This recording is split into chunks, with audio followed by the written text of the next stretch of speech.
નમસ્કાર વિદ્યાર્થી મિત્રો, ધોરણ 12 કોમર્સ વિષય અર્થશાસ્ત્ર ચેપ્ટર નંબર 9 વિદેશ વ્યાપાર એના વિશે આપણે આજે શરૂઆત કરીશું. જો કે આગળના લેક્ચરમાં ભારત કૃષિ ક્ષેત્ર અથવા તો ભારત કૃષિ એના વિશે વાત કરી ગયા હતા અને એ ચેપ્ટરમાં કૃષિ ક્ષેત્રને અસર કરતા ઘણા બધા અલગ અલગ પાસાઓ વિશેનો આપણે અભ્યાસ કર્યો. ત્યાર પછીથી આપણો એક આગળનો ચેપ્ટર છે પ્રકરણ નંબર 9 વિદેશ વેપાર. એના વિશે આપણે વાત કરીએ. આંતરિક વેપાર અને વિદેશ વેપારનો અર્થ.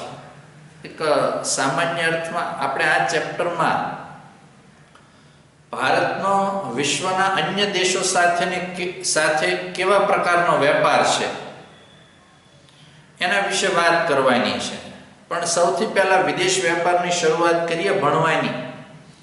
એના અગાઉ આંતરિક વેપાર કોને કહેવાય અને વિદેશ વેપાર કોને કહેવાય એની એક વ્યાખ્યા વિશે આનો અભ્યાસ કરશો.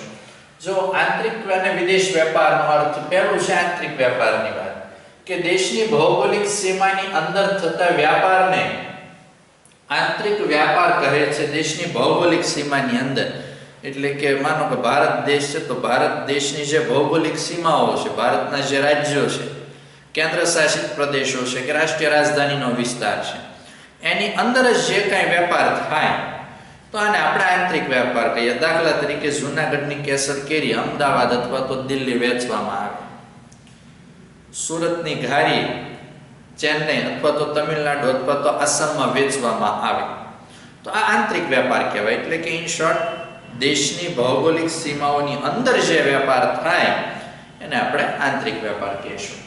જ્યારે નંબર 2 કોઈ એક દેશના વિશ્વના અન્ય દેશો સાથેના વ્યાપારને વિદેશ વ્યાપાર કહેવાય. કોઈ એક દેશને એટલે કે વિશ્વનો કોઈ એક દેશ છે જે વિશ્વના બીજા કોઈ દેશ સાથે વ્યાપાર કરે છે તો એને આપણે વિદેશ વ્યાપાર કહીએ. દાખલા તરીકે અમુક ચોક્કસ પ્રકારની વસ્તુ જે ભારતમાં ઉત્પાદિત થાય છે તો આ વસ્તુ આપણે અન્ય કોઈ દેશને વેચીએ તો એ વિદેશ વેપાર છે. અથવા તો વિદેશમાં ઉત્પન્ન થતી કોઈ વસ્તુ આપણા દેશમાં વેચાતી લાવીએ તો એને આપણે વિદેશ વેપાર કહીએ. જો કે વિદેશ વેપાર આંતરિક વેપાર છે એના ખાસ જથ્થાબંધ અને છૂટક વેપાર સિવાય મહત્વના કોઈ ભાગ નથી.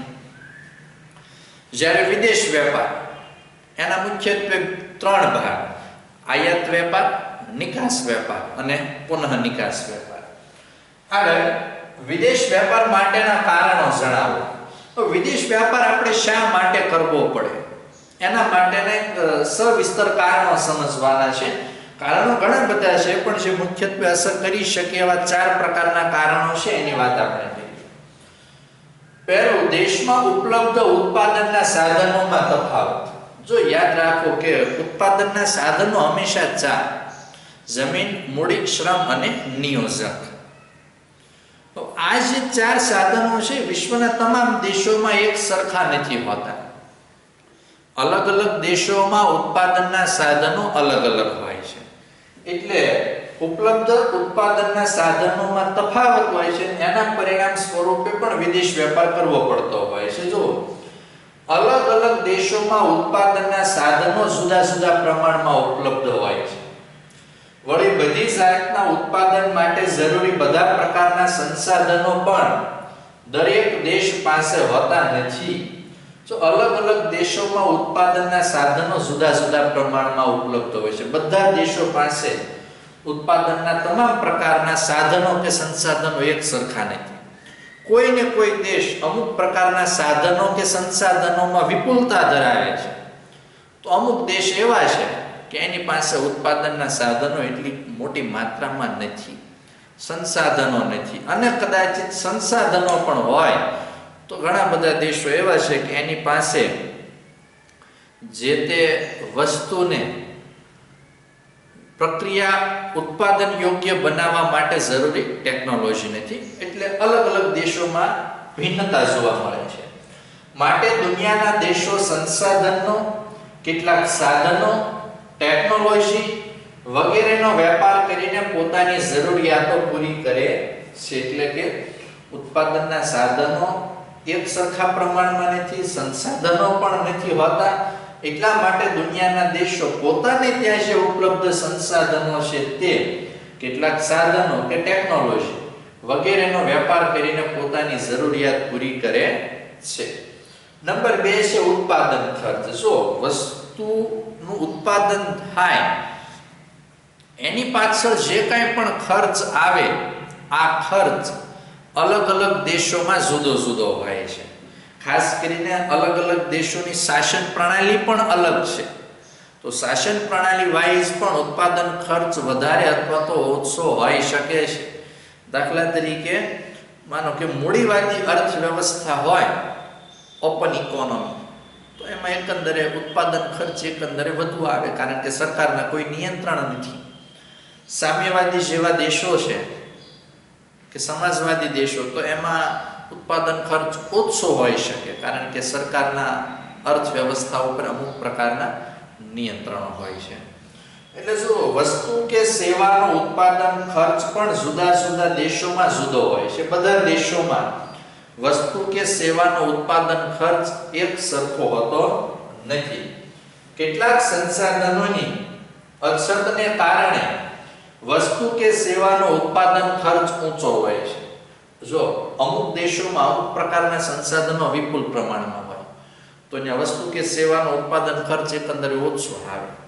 તો અમુક દેશોમાં સંસાધનોની અછત હોય તો એના કારણે વસ્તુ કે સેવાનો ઉત્પાદન ખર્ચ ઊંચો આવે.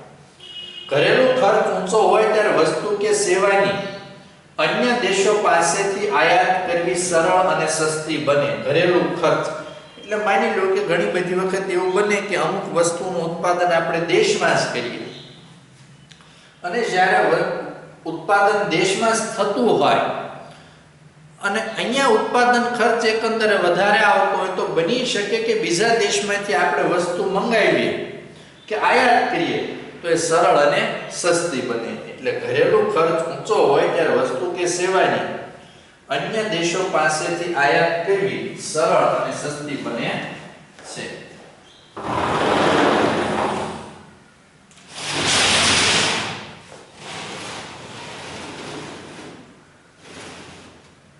નંબર 3, ટેકનોલોજીકલી પરિબળો.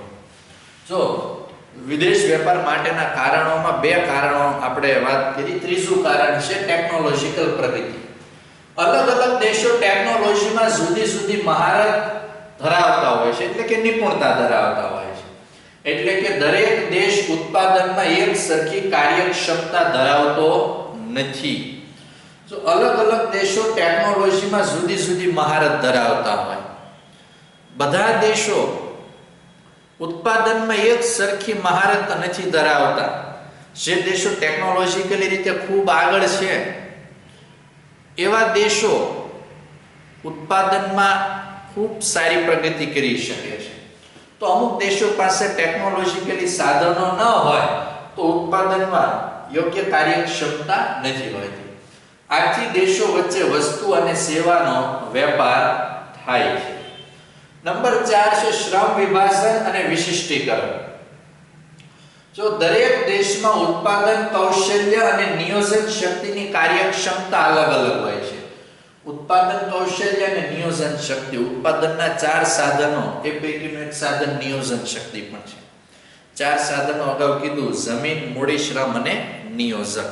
આ નિયોજક અથવા તો નિયોજન શક્તિ એટલે દરેક દેશમાં ઉત્પાદન કૌશલ્ય અને નિયોજન શક્તિની કાર્યક્ષમતા અલગ અલગ હોય છે. બધા દેશોમાં એક સરખી ઉત્પાદન ક્ષમતા હોતી નથી.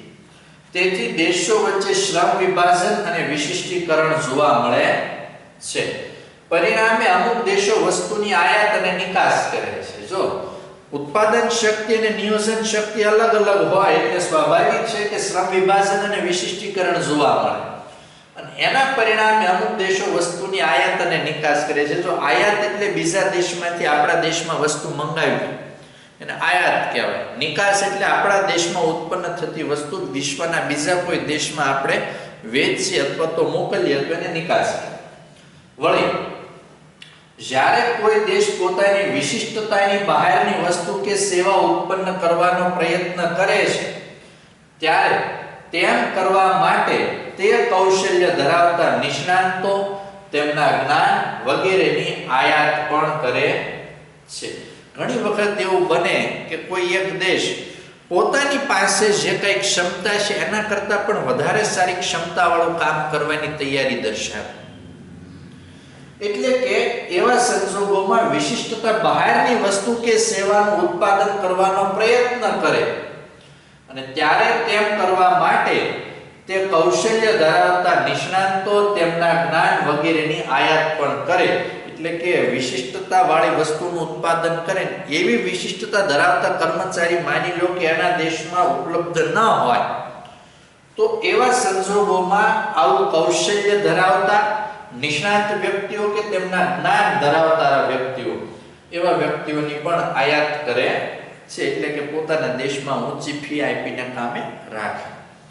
આગળ વિદેશ વેપારના સ્વરૂપને અસર કરતી બાબતો જણાવો. ટોટલ 10 બાબતો છે. એવું કહેવાનો જરાય આશય નથી કે વિદેશ વેપારને 10 બાબતો જ અસર કરે છે. એની સિવાયની ઘણી બધી બાબતો અસર કરતી હોય છે પણ વધતા ઓછા છે. પણ અહીંયા જે મુખ્યત્વે અસર કરતી બાબતો છે એના વિશેનો એક વિગતવાર આપણે અભ્યાસ કરવાનો છે. એમાં પહેલું છે વિદેશ વેપારમાં સાધનોની ભૌગોલિક અને વ્યાવસાયિક ગતિશીલતા ઓછી હોય છે. વિદેશ વેપારમાં સાધનોની ભૌગોલિક એટલે એક જગ્યાએથી બીજી જગ્યાએ જવું તે ભૌગોલિક અને વ્યાવસાયિક ગતિશીલતા ઓછી હોય છે. જુઓ, વિદેશ વેપારમાં નીતિ વિષયક અને સામાજિક કારણોને લીધે શ્રમ ઓછો ગતિશીલ હોય છે. શ્રમ એટલે કોણ? શ્રમ કોણ કરી શકે? જે તે વ્યક્તિ. એટલે નીતિ વિષયક અને સામાજિક કારણો, એમાં ખાસ કરીને જે રૂઢિચુસ્ત દેશો છે ત્યાં સામાજિક કારણો એકંદરે વધારે અઘરા છે. એટલે નીતિ વિષયક અને સામાજિક કારણોને લીધે શ્રમ ઓછો ગતિશીલ હોય છે. કેટલીક મૂડી સ્થાયી અને જંગી હોવાને કારણે ઓછી ગતિશીલ હોય છે તો કેટલીક મૂડીની ગતિશીલતા પર કાયદાકીય પ્રતિબંધ હોય છે. જો અમુક મૂડી સ્થાયી હોય છે એટલે કે એને એક જગ્યાએથી બીજી જગ્યાએ લઈ જવું પ્રેક્ટિકલી રીતે શક્ય નથી હોતું. એટલે સ્થાયી અને જંગી હોવાને કારણે ઓછી ગતિશીલ હોય છે તો કેટલીક મૂડીની ગતિશીલતા ઉપર કાયદાકીય પ્રતિબંધ હોય. અમુક બાબતો એવી છે કે જેના ઉપર સરકારે પોતે જ નિયંત્રણો રાખ્યા હોય. નિયોજકો શ્રમની જેમ ઓછા ગતિશીલ હોય છે કારણ કે નિયોજન શક્તિ અલગ અલગ દેશો પાસે અલગ અલગ હોય છે. એટલે નિયોજકો પણ શ્રમની જેમ એકંદરે ઓછા ગતિશીલ હોય છે. જમીનની ભૌગોલિક ગતિશીલતા શૂન્ય હોય છે. યાદ રાખજો એક માર્કના સવાલ કે વિદેશ વેપારમાં જમીનની ભૌગોલિક ગતિશીલતા કેવી છે તો કે શૂન્ય. કારણ કે જમીનને એક જગ્યાએથી ઉંચકીને બીજી જગ્યાએ લઈ જઈ શકાતી નથી અને એટલા માટે કીધું છે કે વિદેશ વેપારમાં જમીનની ભૌગોલિક ગતિશીલતા શૂન્ય હોય છે. નંબર 2, વિવિધતા ધરાવતી ચીજ વસ્તુઓનો વેપાર. અમુક દેશોમાં અમુક પ્રકારની વિવિધતા વાળી વસ્તુ ઉત્પન્ન થતી હોય તો અમુક દેશોમાં નથી થતી. એટલે વિવિધતા ધરાવતી ચીજ વસ્તુઓનો વેપાર કે વિદેશ વ્યાપારમાં અનેક વિવિધતા વાળી વસ્તુ અને સેવા ઉપલબ્ધ કરાવાય છે જેથી વિવિધ જીવન ધોરણ ધરાવતા લોકોની માંગ સંતોષી શકાય. હંમેશા યાદ રાખો કે બધા લોકોનું જીવન ધોરણ એક સમાન કે એક સરખું નથી હોતું. અલગ અલગ લોકોનું જીવન ધોરણ અલગ અલગ હોય છે. એટલે વિદેશ વ્યાપારમાં અનેક વિવિધતા વાળી વસ્તુ અને સેવા ઉપલબ્ધ કરાવાય છે જેથી વિવિધ જીવન ધોરણ ધરાવતા લોકોની માંગ સંતોષી શકાય. વિદેશ વ્યાપારની સફળતા અને સમૃદ્ધિનો આધાર જ વિવિધતા છે. વિદેશ વ્યાપારની સફળતા અને સમૃદ્ધિનો આધાર વિવિધતા છે. કારણ કે અમુક દેશોમાં અમુક પ્રકારની વસ્તુનું ઉત્પાદન નથી થતું તો માંગ છે પણ ઉત્પાદન નથી થતું તે દેશ શું કરશે? બીજા દેશ પાસેથી આવી વિવિધતા વાળી વસ્તુ મંગાવશે. એટલે વિદેશ વેપારની સફળતા અને સમૃદ્ધિનો આધાર વિવિધતા છે. નંબર 3 છે પડકારજનક સ્વરૂપ કે વિવિધ દેશોમાં વિવિધ પ્રકારની આબોહવા, ભાષા, સંસ્કૃતિ, રિવાજો, રુચિ, ટેવ અને પસંદગી હોય છે. જો વિવિધ પ્રકારની આબોહવા, બધા દેશોમાં એક સરખી આબોહવા નથી, દેશના એક જ દેશના અલગ અલગ ભાગોમાં પણ સરખી આબોહવા નથી, એટલે અલગ અલગ પ્રકારની આબોહવા, ભાષા, સંસ્કૃતિ, રિવાજો, રુચિ, ટેવ અને પસંદગી હોય છે. આવા બધા અવરોધો પાર કરીને વેપાર કરવાનો પડકાર વેપારી સામે હોય છે. નંબર 4 છે રાજનૈતિક પ્રયત્નો, એટલે કે સરકાર દ્વારા કરવામાં આવતા પ્રયત્નો. માત્ર વેપારી જ પ્રયત્ન કરે એ પૂરતું નથી. વેપારી જે પ્રયત્ન કરે એની સાથે સાથે રાજનૈતિક એટલે કે સરકારી પ્રયત્નો પણ એકંદરે ખૂબ અગત્યના કે મહત્વના છે. જુઓ, વિદેશ વેપારમાં વેપારી પ્રયત્નોની સાથે સરકારે રાજનૈતિક પ્રયત્નો પણ કરવા પડે છે. સાથે બિન ઔપચારિક મીટિંગ તથા વેપાર મેળા પણ યોજવા પડે છે.